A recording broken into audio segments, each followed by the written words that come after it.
Bagaimana sih cara memuja dan memuji Tuhan yang sebenarnya? Karena banyak yang salah. Tuhan yang gaib di rumah yang dibuat oleh dirinya sendiri, katanya Tuhan ada di situ, disembah luar biasa, tapi Tuhan yang nyata diremehkan.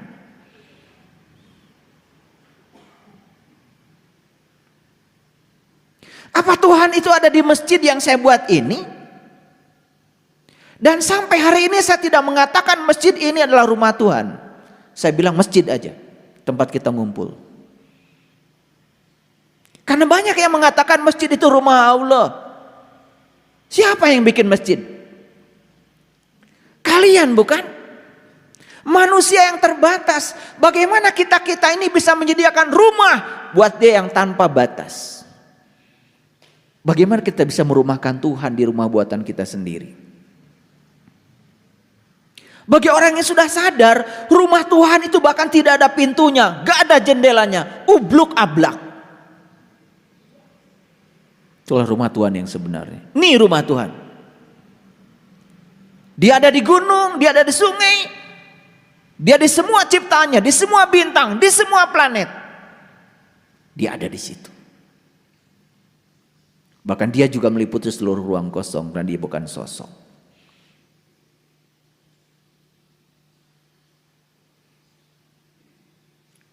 Dari kecil kita di dogma, seakan-akan Tuhan itu ada di rumah yang kita bikin sendiri.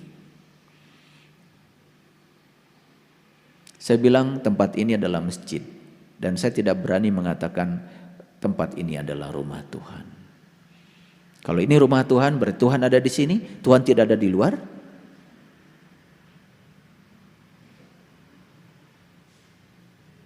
Rumah Tuhan itu ubluk ablak. Rumah Tuhan yang sebenarnya adalah semesta tanpa batas. Jadi kalau ada diskusi yang mengatakan langit dan bumi tidak akan cukup menampung zatku, tapi kalbunya orang yang beriman itu rumahku. Itu juga bukan berarti Tuhan dibatasi oleh kalbu kita. Bagaimana Tuhan yang tanpa batas dibatasi oleh kalbu kita? Kalbu kita itu hanya teleskop. Hanya sarana yang diciptakan oleh Allah untuk menyaksikan sebagian kecil dari tanda-tandanya saja.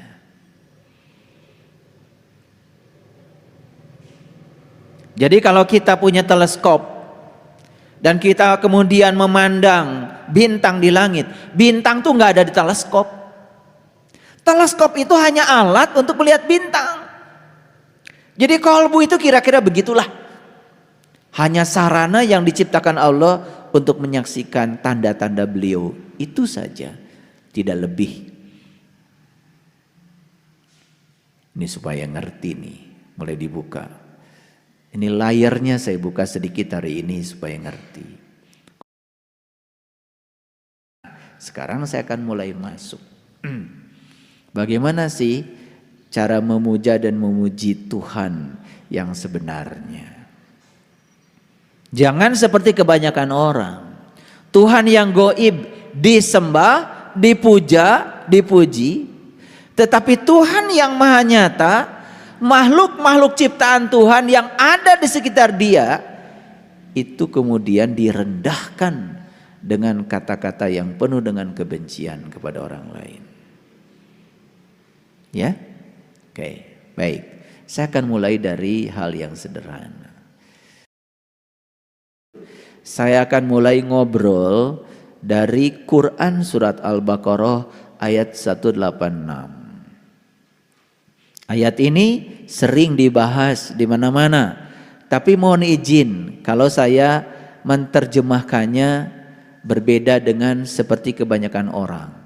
Saya kembalikan ke kamus bahasa Arabnya yang asli. Jadi ini hasilnya seperti yang para sahabat lihat. Nah, ayat Al-Baqarah 186 itu turunan dari Al-Baqarah 183, 184, 185. Ini 186. Ini masih ada rentetan. Nah, kalau Al-Baqarah 183 semua udah tahu perintah saum buat orang yang beriman. Yang puncaknya adalah mencapai takwa. Itu juga belum puncak sebetulnya. Itu baru puncaknya saum. Tapi puncaknya kehidupan bukan takwa. Puncaknya kehidupan adalah berserah diri. Jadi iman, takwa, baru tingkatan tertinggi adalah menjadi muslim. Muslim itu bukan orang yang mengaku beragama tertentu. Tapi muslim adalah orang yang sudah merasakan rasanya Islam. Sudah pasrah total, sudah selesai dengan dirinya sendiri, hidupnya sudah paripurna. Bahkan dia sudah berguna, bukan hanya untuk makhluk yang kelihatan, untuk yang tidak kelihatan pun sudah tahu. Itu muslim yang sebenarnya. Baik para sahabat, saya tidak akan mundur ke ayat 183, 184, 185. Karena itu sudah saya selesaikan di kajian khusus. Dan sekarang kita naik ke sini. Nah, ayat ini berbicara tentang bahwa Allah itu dekat. Kan dimulai dengan kata-kata wa idza sa'alaka ibadi anni fa inni qarib. Dan apabila hamba-hambaku bertanya kepadamu, siapamu di sini?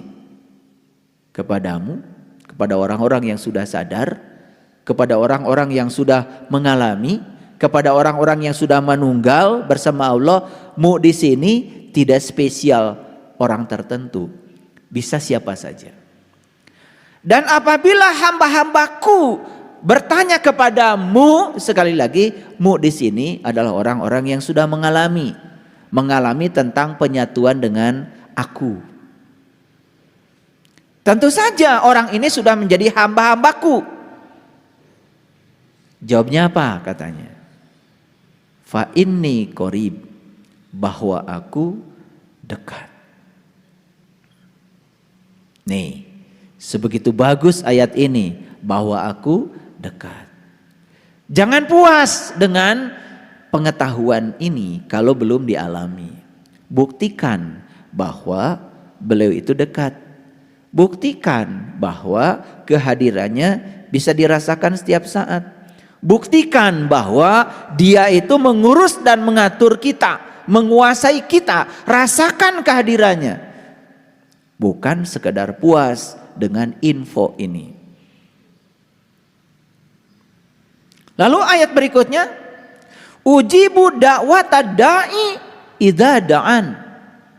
Sayang sekali terjemahan kebanyakan, apabila kamu meminta kepadaku, maka aku akan mengabulkan permintaanmu. Selama ini kata-kata doa selalu diterjemahkan permintaan. Pertanyaan saya, apakah setiap permintaan Bapak Ibu kepada Allah dikabulkan Allah? Kan kenyataannya tidak. Nah, akibat dari itu kemudian kita menganggap Allah itu seperti penjaga gudang yang harus dirayu-rayu, karena di gudang itu ada barang-barang yang kita inginkan. Jika perlu disogok saja, atau cari orang-orang yang bisa meluluh lantahkan hatinya Allah supaya gudangnya dibuka dan kita bisa ngambil yang kita mau. Begitu? Gak sopan sama Allah. Makanya izin kalau saya menerjemahkan berbeda. Lihat terjemahan saya. Ujibu da'wata da'i idza da'an. Aku mengabulkan undangan orang yang mengundang apabila dia mengundangku.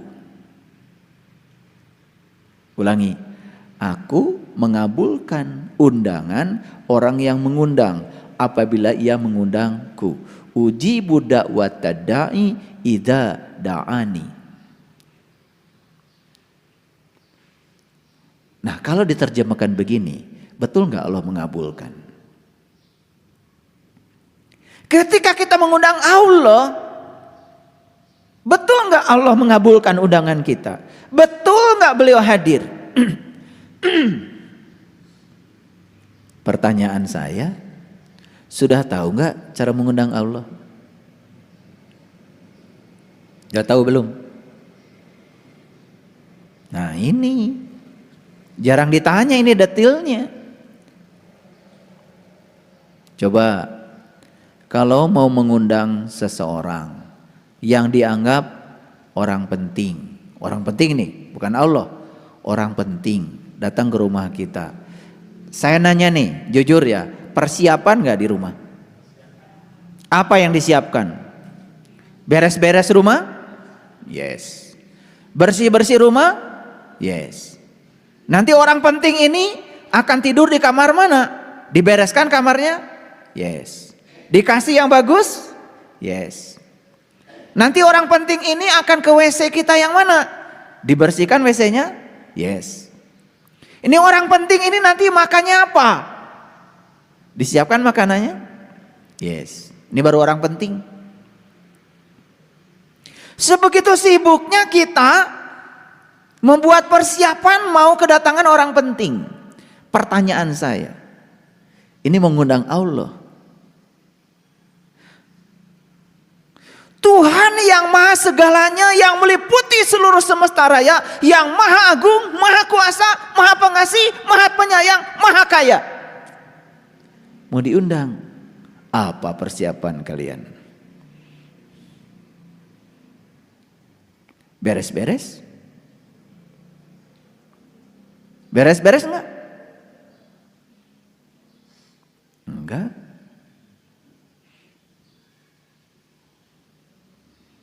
Bagaimana beliau bisa diundang? Bagaimana bisa hadir memenuhi undangan kita? Harusnya siapa yang mengundang berarti menyiapkan diri untuk kehadiran tamu undangan kita. Beres-beres enggak? Bersih-bersih enggak? Wah, Allah mau hadir di rumah saya ini, rumah ciptaannya. Saya bersih-bersih, gak berpikir buruk, tidak berprasangka buruk pada orang, tidak berkata kasar pada orang, gitu enggak? Harusnya kan begitu, beres-beres.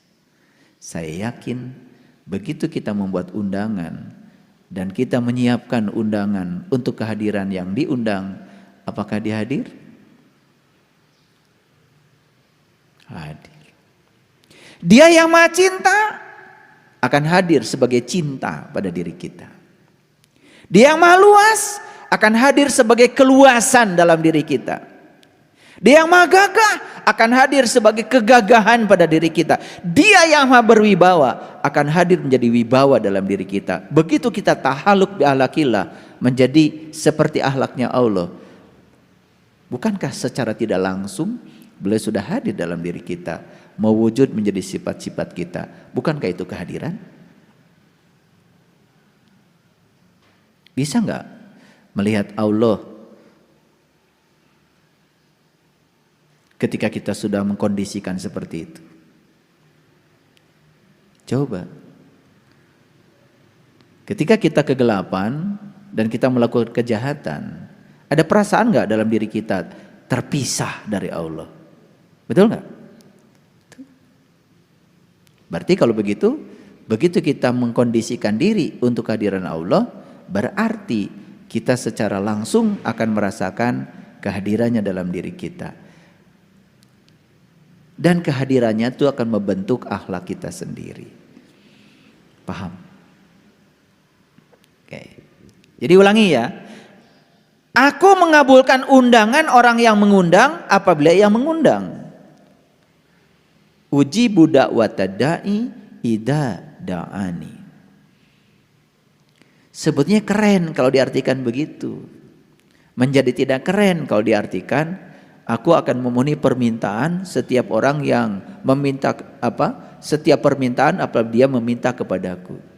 Kenyataan Allah tidak mengabulkan setiap permintaan kita. Kenapa?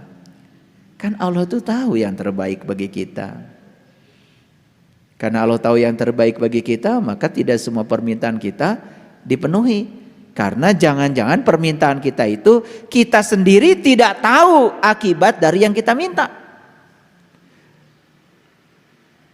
Pernah gak minta rezeki kepada Allah? Banyak banget tanpa batas.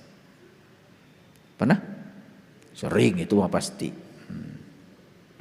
Tahu nggak apa yang terjadi kalau kita memiliki rezeki tanpa batas itu? Kan tidak tahu. Betul nggak? Makanya Allah kasih rezeki yang terbatas untuk kebaikan kita. Karena beliau tahu yang terbaik bagi kita. Makanya saya bilang tadi, merengek-rengek kepada Allah, mengatur-ngatur Allah, mendikte Allah, sama dengan mengajari Allah bagaimana cara Allah menunaikan tugasnya. Pertanyaan saya tolong dijawab jujur.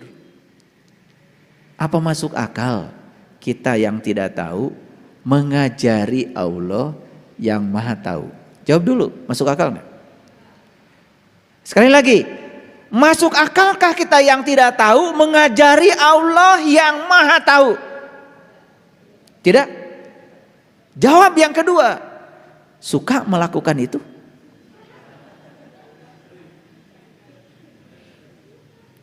Ini pertanyaan ini sangat menjebak sebetulnya. Kan saya tanya dulu, masuk akalkah kita yang tidak tahu mendikte, mengajari, mengatur-ngatur Dia yang maha tahu? Jawabannya kalian luar biasa, gak masuk akal katanya. Tapi suka melakukan itu, suka. Jadi kesimpulannya kalian tuh setiap hari melakukan tindakan yang gak masuk akal di akal kalian sendiri. Sadar gak? Nih kalau udah dibuka kayak gini semoga jadi sadar. Semoga aja ya jadi sadar. Kadang-kadang udah dibuka gini juga gak sadar-sadar.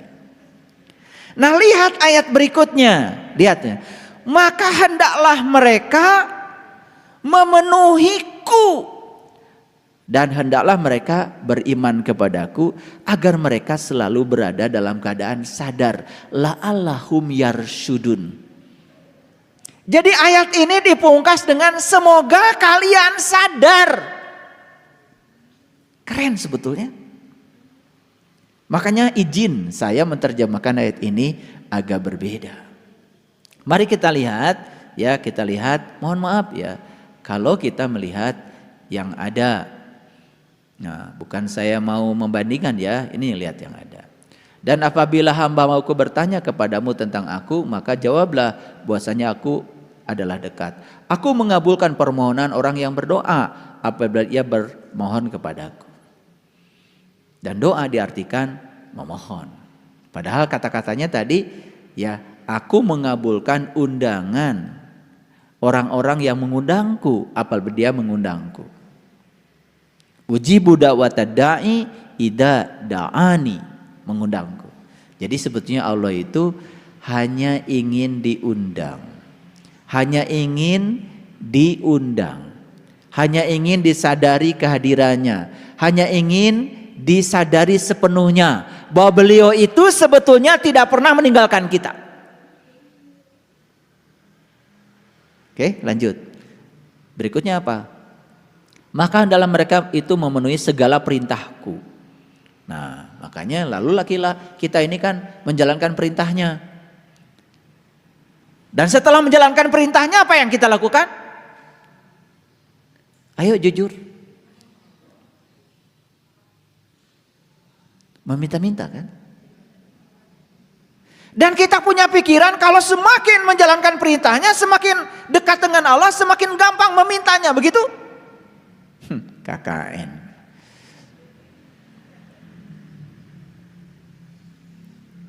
Nah, ayat berikutnya agar mereka selalu berada dalam kebenaran. Padahal ayatnya apa? Coba lihat. Fal yastajibu li wal yu'minu bi la'allahum yarsyudun. Supaya kalian sadar.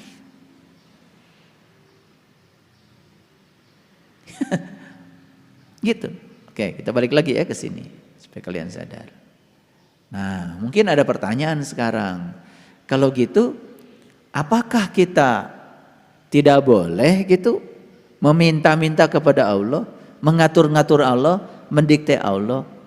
Kalau menurut ayat ini sih, Allah tuh hanya menyuruh kita untuk merasakan kehadirannya saja. Allah tuh hanya ingin dirasakan kehadirannya karena beliau itu kan bersama kita. Kan dibilang tadi, fa inni qarib. Aku tuh dekat kok. Bahkan Allah mengatakan, lebih dekat daripada urat nadi lehermu. Apalagi kehadiranku sudah cukup bagimu. Makanya lihat ya, lihat, perhatikan ya. Kesadaran para nabi, para rasul. Ya mungkin awalnya mereka ketika meminta kepada Allah, ketika kesadarannya belum mencapai puncaknya, ya masih seperti kita. Tapi puncaknya permohonan para nabi, para rasul, termasuk Nabi Muhammad. Permohonannya apa? Cuman satu. Hasbi Allah. Cukuplah Allah bagiku. Nah, kata-kata hasbi Allah ini tidak bisa diucapkan oleh orang yang belum merasakan kehadirannya, belum membuktikan kedekatannya dengan kita. Makanya bagi orang yang sudah merasakan beliau hadir setiap saat, beliau hanya mengatakan hasbi Allah, cukuplah Allah bagiku. Itu doa yang paling tinggi itu. Pendek lagi. Dan kalau saya disuruh memimpin doa di sebuah acara, kemudian saya doanya, mari kita berdoa bersama. Hasbi Allah. Gak akan ada yang undang lagi. Gak dapat honor lagi. Doa pendek gitu. Karena kita tuh seneng kalau doa panjang. Makin panjang permintaannya, makin banyak ngatur Tuhannya, dianggap makin soleh. Bukankah mereka yang terus menerus meminta adalah mereka yang belum merasa diberi? Ulangi, bukankah mereka yang terus-terus meminta itu adalah sesungguhnya mereka yang belum merasa diberi? Makanya di Quran ada kata-kata la in syakartum la azidanakum. Cukup kamu bersyukur. Syukur itu artinya terbuka. Terbuka artinya menerima apapun yang menjadi kehendaknya apa adanya tanpa ada sedikit pun penolakan. Itu namanya syukur.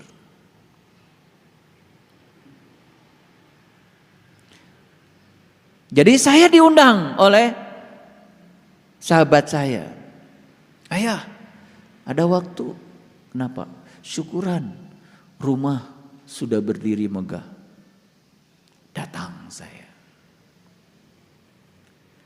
Nah, saya nunggu. Kapan ya dia nunggu? Undang syukuran sama saya lagi. Oh, suatu saat orang yang sama ngundang lagi. Ayah, ada waktu. Kenapa?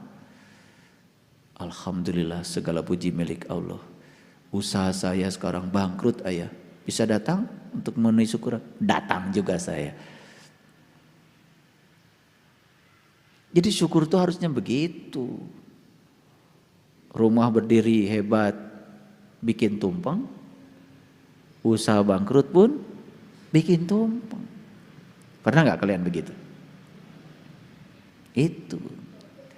Karena kita itu syukur itu yang dimaksud adalah kita bahagia karena Allah memberi yang kita ingin. Saat Allah memberi yang tidak kita ingin, kan gak syukur? Nah loh, syukuran macam apa yang semacam ini?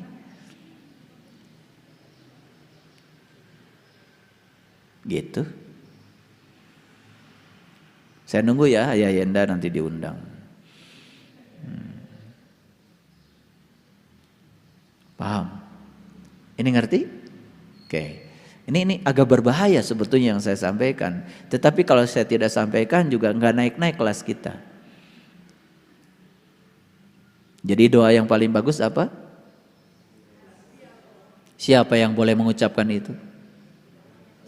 Yang sudah merasakan kehadirannya. Yang belum merasakan kehadirannya. Baca itu berulang-ulang. Nggak nyambung. Makanya harus dibuktikan dulu ayat tadi. Fa inni qarib. Makanya ayat ini kan keren. Sebelum dilanjutkan dengan kata-kata aku mengabulkan undangan orang yang mengundang apabila ia mengundangku. Kan Allah menyatakan apabila dia bertanya tentang aku, katakanlah fa inni qarib. Aku dekat. Sayang sekali kita cuma dapat info kalau Allah dekat, tetapi tidak mau membuktikan kehadirannya, kebersamaannya dengan kita. Itu saja kelemahan kita. Akibatnya kita merasa seakan-akan Allah itu adanya di sono, di tinggi. Makanya kata-kata yang sering terucap dari kalian apa? Aku mah tergantung yang di atas.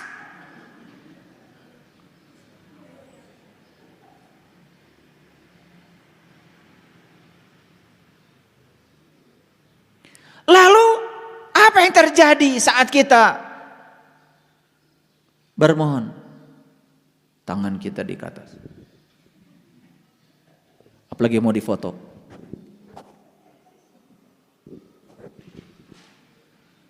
Apalagi di padang pasir.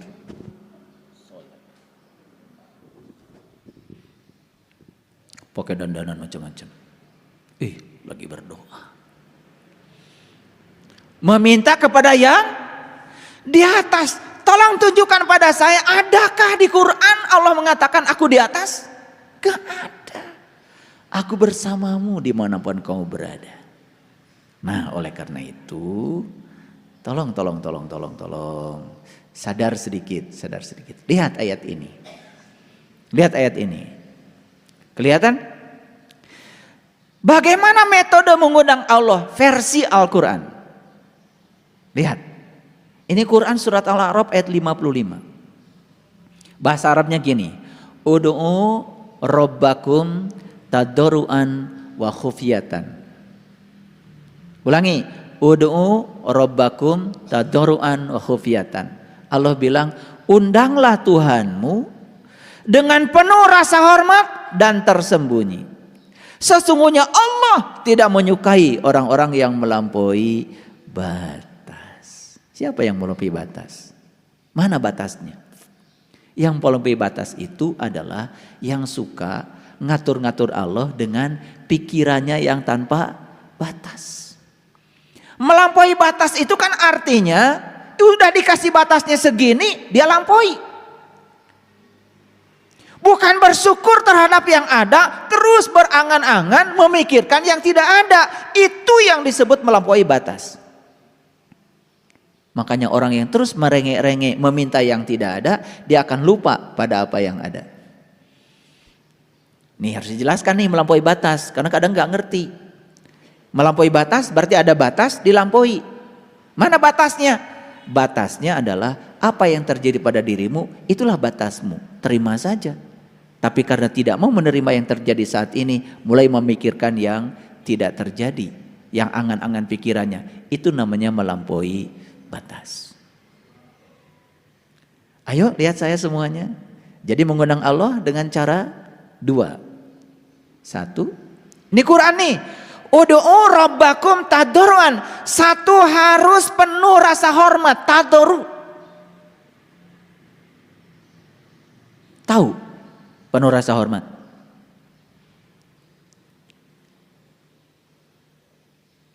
Tempatkan Allah pada tempat yang terhormat. Ketika kita mengatakan hasbi Allah, tadarru nggak itu? Tadarru nggak? Cukuplah Allah bagiku. Tadarru nggak? Tadarru banget. Berarti Allah dihargai kehadirannya. Allah dirasakan kehadirannya. Itu tadarru. Allah maha luas, minta yang luas. Kalau mau diartikan itu adalah sebagai suatu permintaan. Tetapi kan sesungguhnya kehadirannya saja sudah cukup.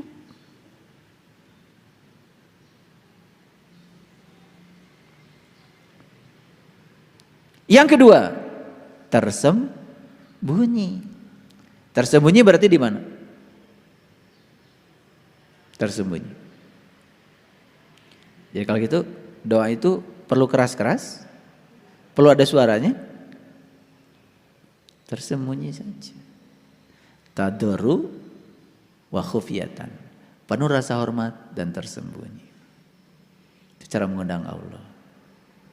Ada nggak di sini diajarkan berdoa kepada Allah itu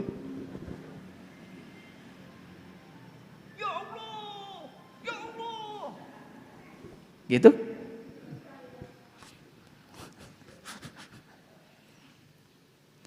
Itu kalau mau syuting begitu. Tapi Quran mengajarkan cara berdoa, cara mengundang Allah itu cuma dua aja. Tadarru wa khufyatan.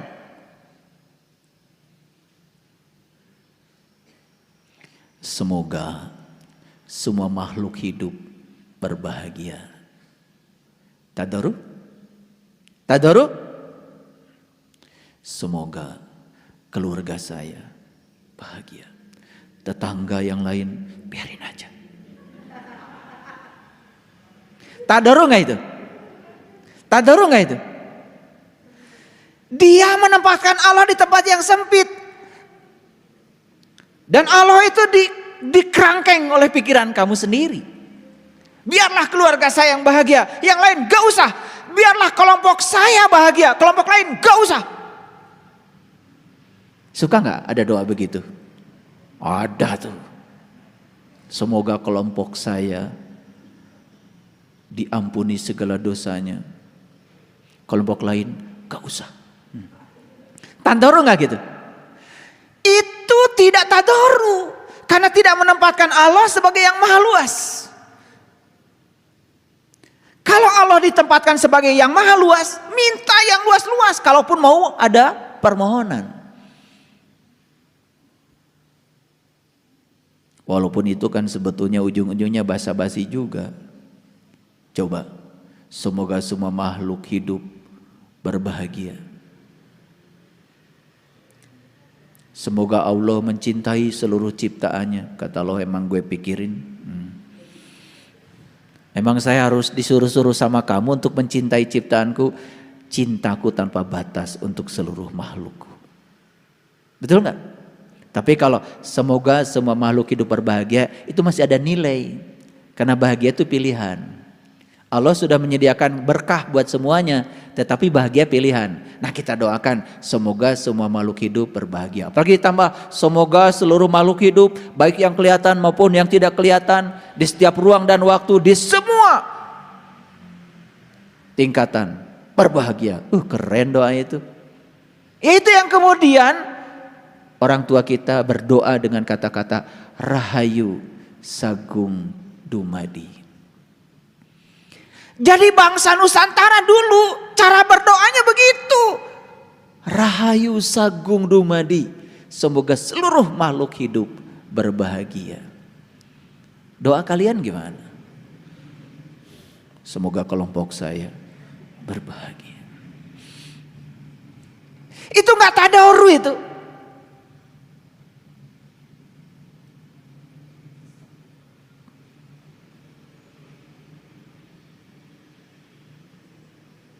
Oke, yang kedua, perhatikan saya. Quran surat Al-A'raf ayat 180. Ini kata-katanya sangat luar biasa. Walillahil asma'ul husna fad'uhu biha. Nah, ada juga fad'uhu. Walillahil asma'ul husna, terjemahnya, dan dialah zat yang maha baik. Maaf kalau berbeda. Karena saya mengartikan asma itu bukan nama, bukan sebutan. Asma itu adalah zat. Karena diterjemahkan menjadi nam. Nam itu bahasa Urdu, nam itu artinya zat. Bahasa Arabnya adalah ajrun. Jadi bagi saya, walillahil asmaul husna artinya dan Allah zat yang maha baik. Betul Allah maha baik? Luar biasa ya Allah. Betul nggak? Seburuk apapun kita, tetap saja kita bisa bernafas, bisa melangkah, bisa memegang, bisa melihat. Wah, luar biasa. Ya, Kagores lagi nyiksik bawang di dapur, langsung Allah bertindak. Seluruh sel-selnya diperintahkan untuk menyusun diri. 2-3 hari garing. Masa tidak terasa kehadiran Allah di situ? Ya, iya. Dicocok rengit, digaro, burung. 2-3 hari itu ayat. Luar biasa ya, cinta kasih Allah. Luar biasa. Yang gitu aja kadang-kadang banyak lupanya ya. Kemarin bentol, sekarang nggak ada. Nggak ingat tuh sama Allah. Ingatnya tarason we.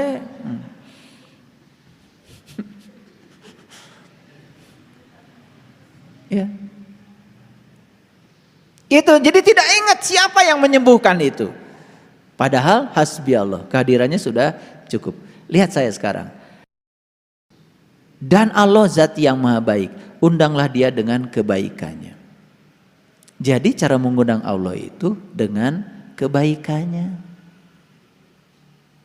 Makanya Asmaul Husna ada 99. Coba yang pertama apa? Ar-Rahman, Ar-Rahim, Al-Malik, Al-Qudus, As-Salam, Al-Mu'min, Al-Muhaimin, Al-Aziz, Al-Jabbar. Terus puncaknya apa? As-Sabur. Apa maknanya? Ternyata sabar itu baru akan dicapai oleh seseorang kalau sudah melewati Ar-Rahman Ar-Rahim yang 98. Makanya di Quran dikatakan wasta'inu bisobri. Minta tolonglah dengan sabar. Jadi minta tolong itu bukan tolong Allah, bukan gitu. Sabar aja. Karena sabar itu sudah minta tolong. Oh, ini tingkatan tinggi. Jadi kalau gitu meminta tolong itu dengan satu kata atau dengan 99. Karena sabar itu nomor 99 tidak tercapai kalau tidak dimulai dengan Ar-Rahman, Ar-Rahim, Al-Malik, Al-Qudus sampai As-Sabur. Makanya Quran memerintahkan minta tolonglah kepada Allah dengan sabar. Jadi tidak ada di Quran dikatakan minta tolonglah kepada Allah dengan cara tolong Allah, nggak ada di Quran, nggak ada. Tapi wasta'inu bis-sobri, minta tolonglah kepada Allah dengan sabar. Udah sabar aja, itulah cara minta tolong yang tadoru.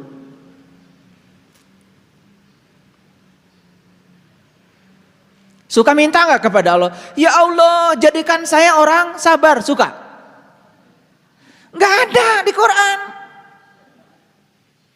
Cukup kamu jadi orang sabar saja. Itu minta tolong pada Allah.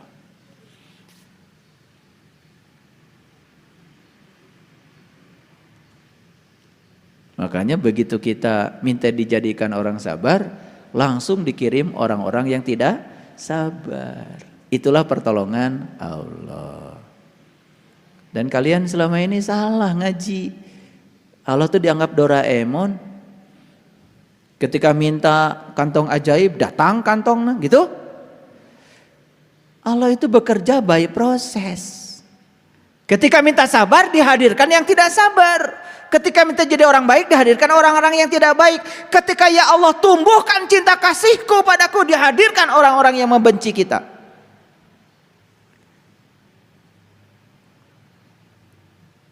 Tapi begitu mereka dihadirkan oleh Allah, diterima apa ditolak?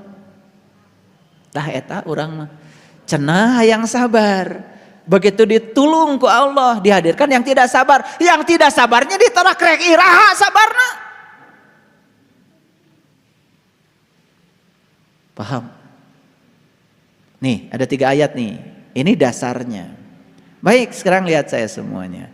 Jadi mengundang Allah itu satu harus dengan tadoru wa khufyatan. Yang kedua tersembunyi. Yang kedua tadoru itu artinya undang Allah dengan sifat-sifat Allah. Allah Maha Luas, undanglah dia dengan keluasanmu. Jadilah orang yang luas, jangan jadi orang yang sempit.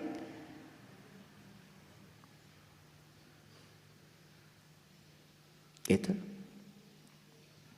Nah, makanya saya sering mengatakan kalau doa itu dianggap sebagai suatu permintaan, sebetulnya apa yang kita pikirkan, apa yang kita ucapkan, apa yang kita lakukan berulang-ulang, itulah yang akan membangun realitas. Hati-hati dengan pikiran, hati-hati dengan perkataan, hati-hati dengan perbuatan. Kalau itu diulang-ulang, itu yang akan terjadi. Makanya saya sudah mengajarkan, mulai dari sekarang berhenti membicarakan sesuatu yang kalian tidak suka. Berhenti membicarakan sesuatu yang kalian tidak suka. Karena kalau dibicarakan terus-menerus, yang tidak suka akan datang terus-menerus. Berhenti memikirkan yang kalian tidak suka. Karena yang tidak suka akan datang terus-menerus. Paham? Oke. Baik, agak naik sedikit sekarang. Kalau begitu apa sih yang diinginkan Allah dari kita? Yang diinginkan Allah ini, kita disuruh keluar rumah, menikmati hidup dengan penuh tanggung jawab, disuruh bernyanyi kita itu, disuruh menari, disuruh berolahraga, disuruh mendengarkan musik, kalau bisa bermain musik, disuruh bersenang-senang di semesta ini terhadap semua karunia yang telah diberikan Allah kepada kita. Itu sebetulnya. Makanya Allah itu tidak mau kita jadi sulit dalam kehidupan ini. Tidak mau kita jadi sempit dalam kehidupan ini. Allah nggak mau kita jadi sedih dalam kehidupan ini. Ayo keluarlah dari rumahmu. Nikmati hidup. Nikmati hidup. Dengan segala berkahnya yang luar biasa ini.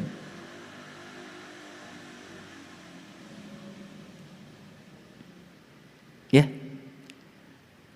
Jadi aneh ya, belajar agama malah jadi semakin banyak kesedihan. Bahkan Allah itu bukan sesuatu yang menyenangkan. Allah itu seakan-akan sosok yang menakutkan. Betul? Bahkan Allah itu digambarkan sebagai sosok yang menakutkan, tukang menyiksa, mengazab, menciptakan neraka, membakarnya habis.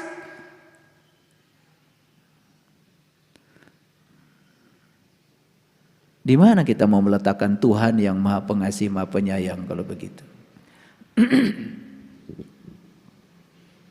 Aneh-aneh aja. Maka lihat, mohon maaf, manusia berlomba-lomba membuat bangunan dan menyebutnya itu rumah Tuhan. Makanya saya bilang tadi, ya, mungkinkah Tuhan dirumahkan oleh manusia? Kan jawabannya tidak mungkin, betul nggak? Iya, rumah Tuhan itu ubluk-ablak. Dan rumah Tuhan itu adalah semesta raya ini sendiri. Jadi rumah Tuhan yang sebenarnya adalah semua ciptaannya.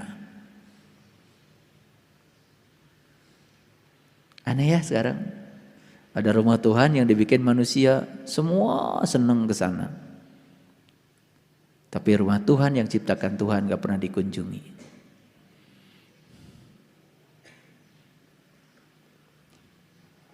Aneh. Padahal mengunjungi rumah Tuhan yang ciptaan Tuhan gak perlu pakai ongkos.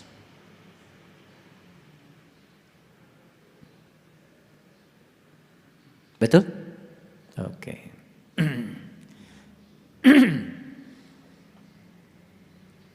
Inilah ayatnya. Kalau gitu mana rumah Tuhan yang sebenarnya? Surat Ali Imran ayat 96. Izin kalau saya memperbaiki terjemahannya supaya sesuai dengan yang ada dalam bahasa Arabnya. Bahasa Arabnya gini, inna awala baitin wudi'a. Wudi'a apa? Wudi'a itu wudu. Wudu itu berpisah. Sebenarnya terjemahnya gini, inna awala baitin, rumah awal yang aku bangun untuk berpisahnya manusia. Wudi alinas. Berpisah dengan siapa? Untuk berpisah dengan yang selain manusia. Untuk berpisah dengan yang selain Allah maksud saya. Coba lihat saya semua. Kalau saya punya 2 tempat, 1 di sini, 2 di rumah. Kalau saya tidak ada di sini, pasti ada di rumah kan? Kalau saya tidak di rumah, saya ada di sini kan? Tempat saya kan cuma 2. Oke? Lihat saya sekarang. Kalau saya melekat tangan saya pada kursi ini, jelas dong, saya tidak bisa berpisah dengan kursi ini. Tapi kalau saya berpisah dengan kursi ini, saya tidak melekat. Kan keadaan cuma begitu. Kalau berpisah tidak melekat, kalau melekat tidak berpisah. Oke? Kita itu disuruh untuk menyatu dengan Allah. Bagaimana kita menyatu dengan Allah kalau belum berpisah dengan yang selain Allah? Maka Allah menciptakan rumah untuk kita berpisah dengan yang selain Allah. Itulah rumah awal yang Allah ciptakan. Di mana? Di sini. Begitu kita meniti ke dalam diri, berpisah nggak dengan yang di luar? Bisa nggak ngomongin orang? Bisa nggak mikirin keburukan orang? Nggak bisa. Itu namanya setannya dibelenggu. Itu namanya saum secara hakikat. Makanya begitu saum, setan dibelenggu. Karena kita berpisah. Walaupun beberapa detik saja. Fana kan? Menyatu dengan Allah berarti berpisah dengan yang selain Allah. Makanya wudi'a itu artinya berpisah. Inna awla baitin wudi'a linnas. Tapi banyak yang mengartikan wudi'a jadi tempat berkumpulnya manusia. Manusia dengan siapa? Manusia dengan manusia. Padahal yang paling penting adalah berkumpul manusia dengan Allah. Kalau manusia berkumpul dengan Allah, semua manusia berkumpul dengan Allah. Kan semua manusia menjadi hasbi Allah. Betul nggak? Merasakan kehadiran Allah. Dan setiap manusia merasakan kehadiran Allah, tidak ada lagi keterpisahan dengan Allah. Baik nggak semua manusia? Baik. Dan baiknya semua manusia bisa di mana saja. Kan ada orang baik itu lagi umroh baik, lagi tidak umroh kan tidak baik. Karena lagi umroh kan ada yang namanya ihram. Jangan berkata dusta. Kita lagi ihram. Nanti kalau sudah selesai, gak apa-apa.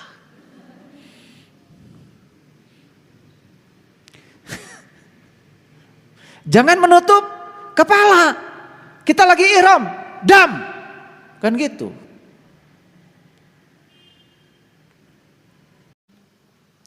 Jangan ditutup penglihatan kalbu kepada Tuhan ketika kalian sedang ihram.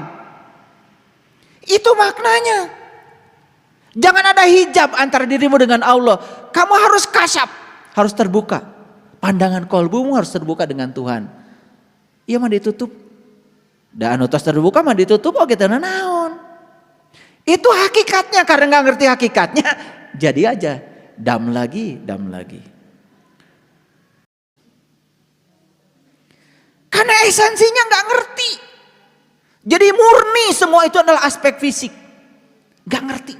Kenapa muternya 7 kali? Kenapa harus dari Hajar Aswad? Kenapa lewat Multajam, pintu Ka'bah? Kenapa lewat Makom Ibrahim, Hijr Ismail? Kenapa lewat Rukun Yaman? Gak ngerti hakikatnya.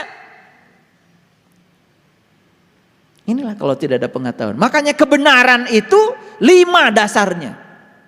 1 pengetahuan. Yang kedua cinta. Yang ketiga keadilan. Yang keempat pengabdian. Dan yang kelima adalah kesabaran. Baru kebenaran akan tegak.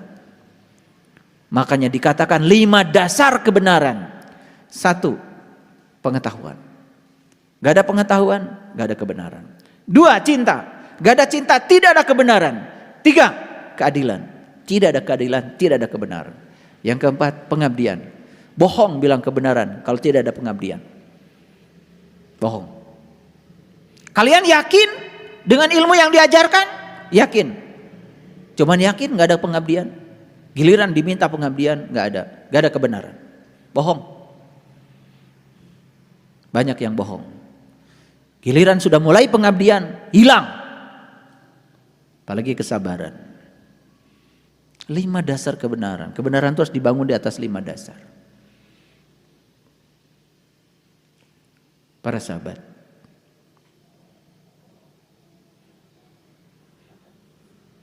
jadi rumah awal yang diciptakan Allah untuk berpisahnya manusia. Berpisah dengan apa? Nih berpisah dengan ini. Gimana caranya? Meniti ke dalam diri. Begitu kita meniti ke dalam diri, mengasingkan diri ke dalam, betul nggak kita berpisah? Di mana kita berpisah? Di sini. Ada apa di situ? Tempat tersembunyi yang diberkahi. Betul? Betul? Begitu meniti ke dalam diri, init bari cicing milang pah tengah lengkah.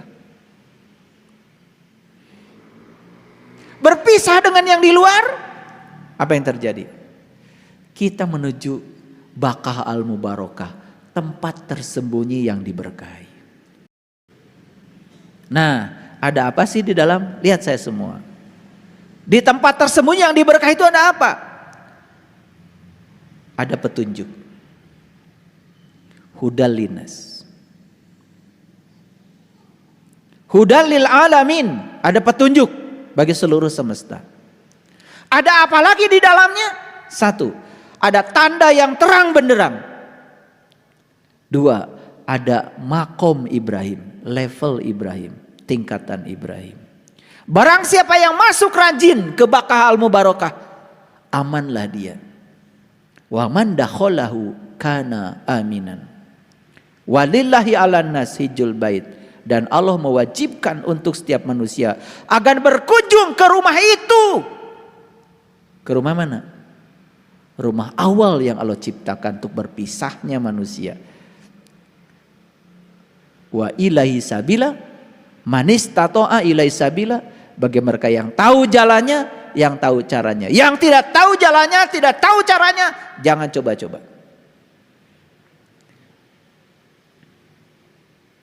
Gitu. Begitu tahu jalannya, tahu kendaraannya, langsung tegar.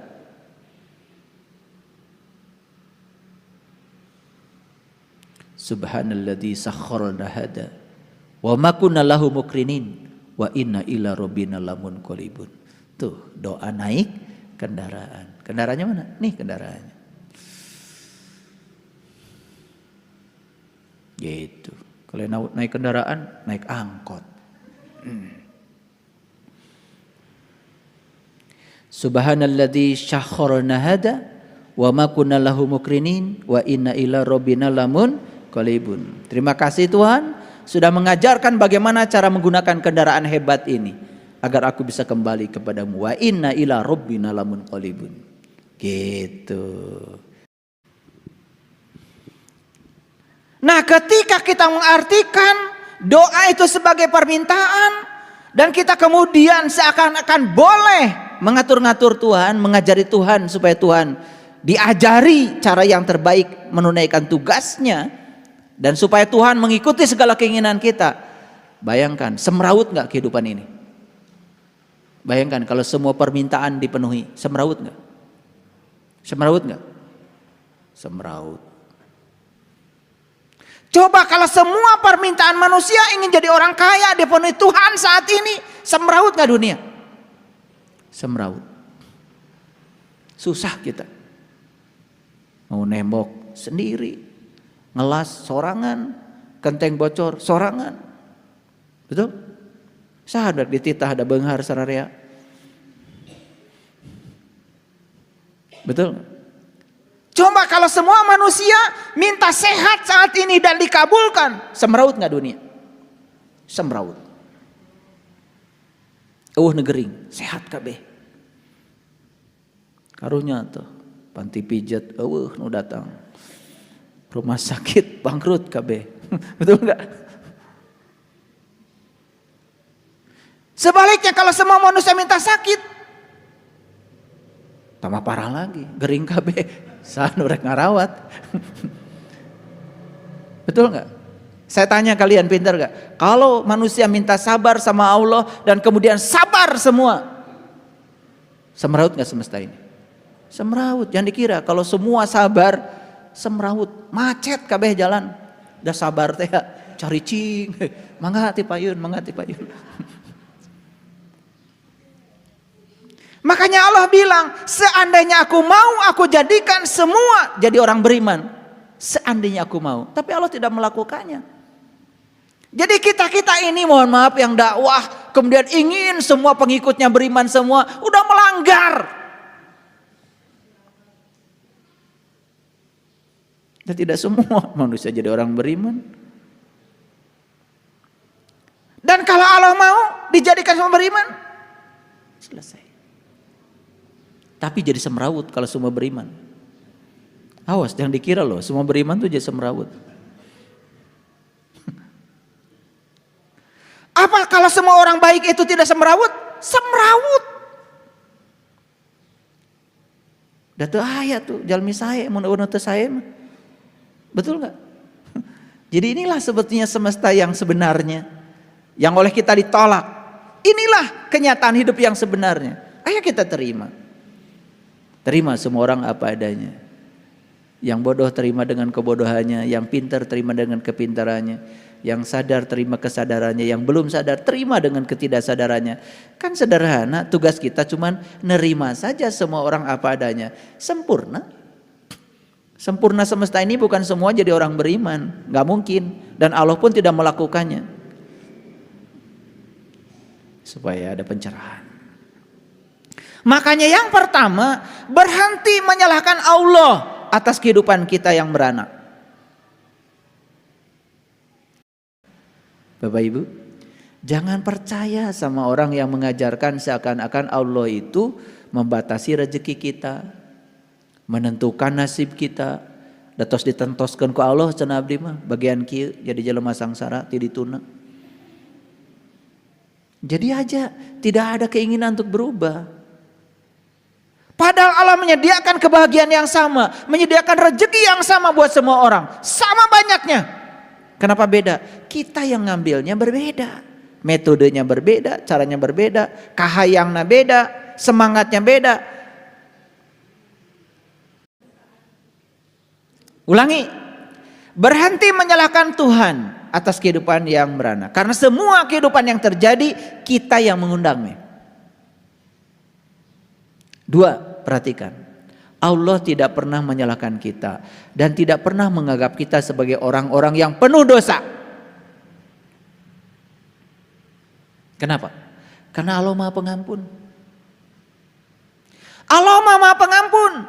Tidak tersinggungan, tidak gila hormat, tidak ternoda oleh kesalahan-kesalahan kita. Makanya Allah tidak pernah menganggap kita ini sebagai orang yang berdosa. Berapapun banyaknya dosa kita, kata Allah, kalau kamu mau balik kepadaku, gak masalah. Hari ini orang suci mungkin dia punya masa lalu. Hari ini orang jahat mungkin masih punya masa depan. Jangan suka menilai orang. Karunyanya jahat ah. Belum tentu. Siapa tahu 2-3 hari yang akan datang dia jadi orang baik. Hari ini orang jahat, besok lusa mungkin jadi orang baik. Hari ini orang suci mungkin juga punya masa lalu, pernah jahat. Tenang aja, semua berevolusi kok. Yang ketiga, Tuhan Allah tidak pernah menganggap kita sebagai orang jahat. Gak pernah, sejahat apapun. Kata-kata jahat itu buatan kita kepada sesama kita. Allah tidak pernah bilang begitu. Allah pun tidak pernah menghukum kita kok. Allah cuma mengingatkan kita supaya kita tambah baik. Bahwa diciptakan alam semesta dengan hukum sebab akibat. Begitu kamu mencuri, Allah tidak menganggap kita jahat kok. Allah hanya mengajarkan, ini loh kalau kamu mencuri, kamu ditangkap polisi, dipermalukan orang, masuk penjara. Itu pelajaran yang harus kamu dapat dari mencuri. Apakah jahat? Tidak. Kita yang bilang dia jahat. Allah tidak pernah bilang jahat. Pernah gak Allah bilang jahat sama kita? Ada suaranya gitu. Kamu jahat.